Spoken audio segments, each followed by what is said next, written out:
In one American county, the schools were closed.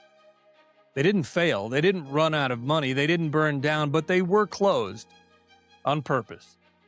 For 5 years, children waited for classrooms that never opened.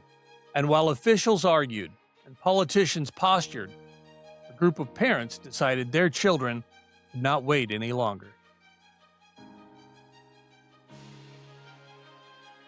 In 1959, Prince Edward County, Virginia found itself at a crossroads.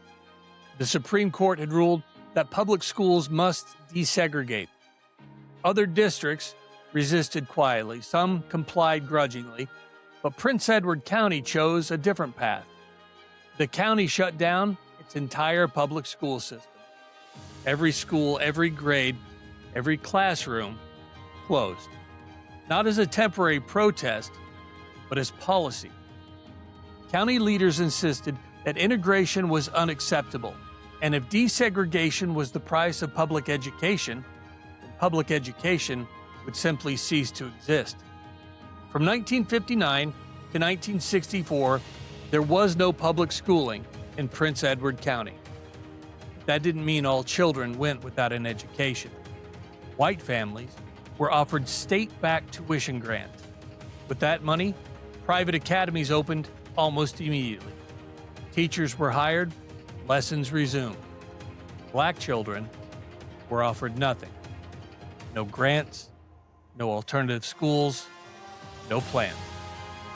Thousands of children were left at home while the government debated preserved appearances. That absence is where the real story begins. Black parents in Prince Edward County did not organize a protest movement. They organized classrooms. Church basements became makeshift schools. Living rooms were rearranged. In some cases, barns were cleared and swept.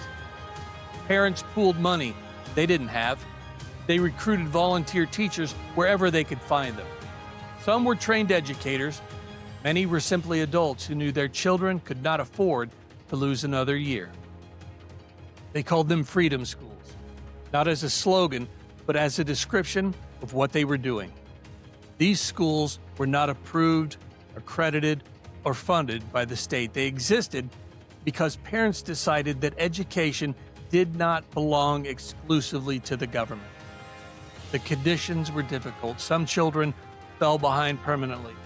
Some families sent their kids to relatives in other states. The damage caused by 5 years without schools never fully disappeared. But something else happened too.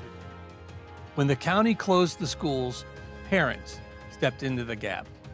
They proved quietly, without theory, that education does not originate in a government building. It comes from families who refuse to let politics decide whether their children learn. In 1964, under federal pressure, Prince Edward County reopened its public schools. Officials moved on, but the episode faded from most textbooks, and that's not an accident. This story complicates a comforting narrative. It shows that public education has not always been a moral promise.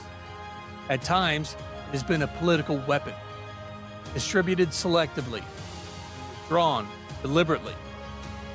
Long before school choice became a policy debate, it existed as an emergency response. It appeared when the state and the county closed its doors and parents opened theirs. That happened, and it matters. That's another story of freedom's long history.